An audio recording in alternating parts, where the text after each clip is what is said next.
Um dos tanques de refrigeração da cervejaria Baker foi a causa da intoxicação de dezenas de pessoas em Minas Gerais entre novembro de 2019 e janeiro deste ano. 7 morreram. Foram 11 indiciados na investigação que terminou esta semana.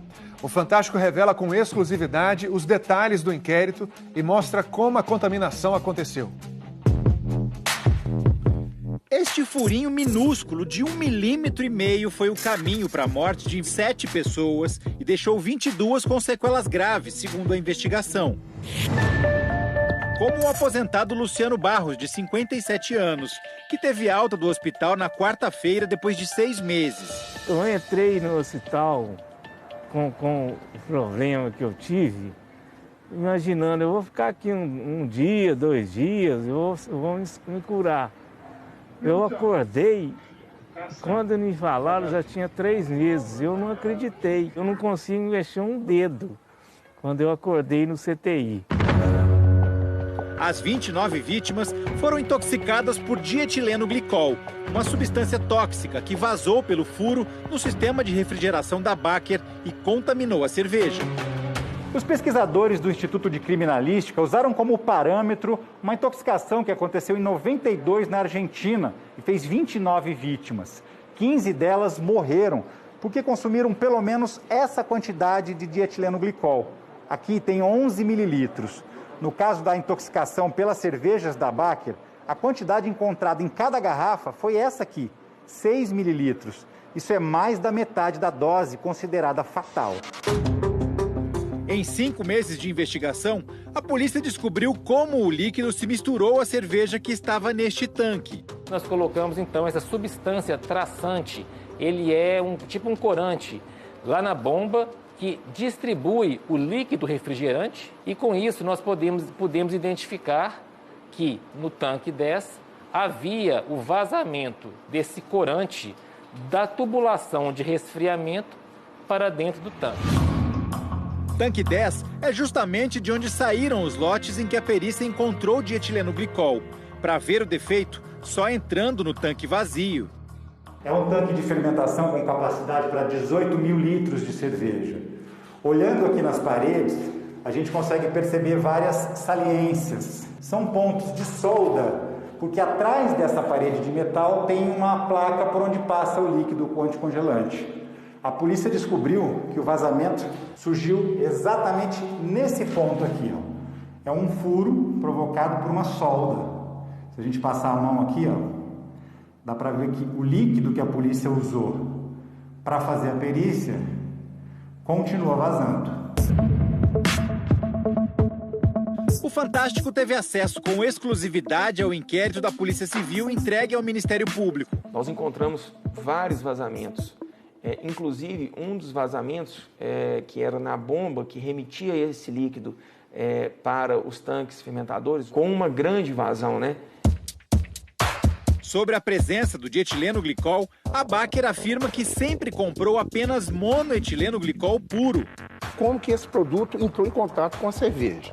Foi descoberto no inquérito, através de uma adulteração feita da substância num fornecedor de São Paulo.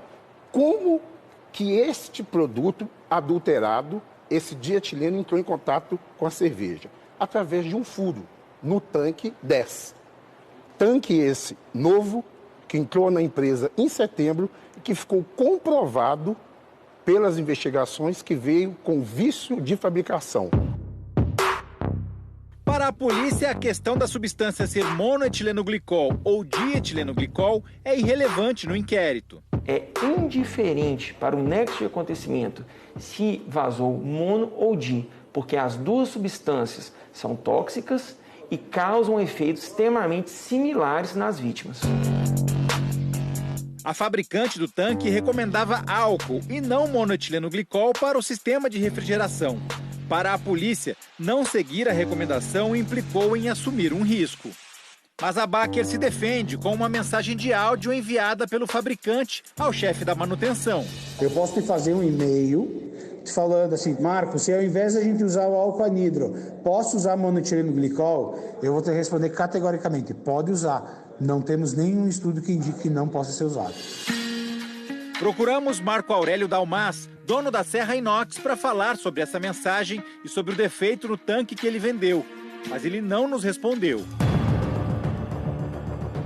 Dos 11 indiciados, 10 são diretamente ligados à Baker. 4 engenheiros, um químico, um bioquímico e um agrônomo.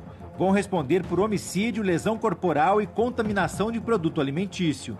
Todos os técnicos tinham o conhecimento teórico e prático do que estava acontecendo dentro da cervejaria. Para a polícia, esses profissionais passaram a responsabilidade do manuseio do monoetilenoglicol para um funcionário sem qualificação que não foi indiciado. Ele repunha a substância tóxica acreditando que ela estava evaporando, sem conhecimento para cogitar que ela poderia estar sim vazando. Não havia um cuidado, havia um desleixo quanto à manutenção dos equipamentos e necessariamente desleixo quanto ao uso dessa substância. A produção da Baker vinha crescendo. Nos últimos 2 anos, a empresa comprou 44 novos tanques para a fábrica. As manutenções eram feitas de formas corretivas, nunca preventivas. É lógico que uma expansão tão elevada e tão rápida causou também esse descontrole no uso do produto tóxico.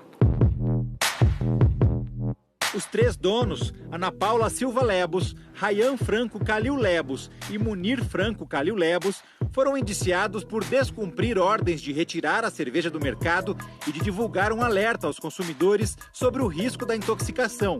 Estamos falando de um recall de 30 mil litros de cerveja. A capilaridade dessa produção não nos permite um recolhimento num curto espaço de tempo.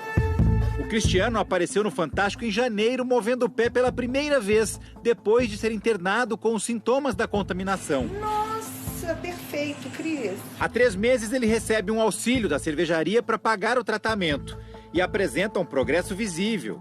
Mas o professor se preocupa com as outras vítimas que estão sem assistência. O juiz já determinou, Baker, custei os custos de saúde das vítimas. Esse custeio não é feito até hoje, só 6 meses. Para problemas neurológicos, isso é desumano. A cervejaria afirma que fez um depósito de R$200 mil para custear o tratamento das vítimas e que a justiça vai decidir como distribuir o dinheiro. O Tribunal de Justiça entendeu que se faz necessário que as vítimas comprovem que, de fato, consumiram um produto produzido pela cervejaria Baker e que esse produto estava impróprio para o consumo. Os donos da Baker não foram indiciados por homicídio culposo porque, segundo a polícia, não participavam do dia a dia da produção das cervejas. Eles não tinham, de fato, uma atuação na cervejaria e nem tinham um conhecimento técnico para entender o que estava acontecendo de errado dentro da cervejaria. Então, na linha do tempo, findou a produção e levou ao consumo, eles respondem por todos aqueles atos que ocorrem posteriormente. Esses donos são do mercado cervejeiro já há muito tempo, então é inadmissível para mim, do ponto de vista de pensamento lógico, que eles só são responsáveis pelo processo de pós-produção. Eu acho que isso, pelo contrário, eu acho que a Polícia Civil foi muito leve com eles.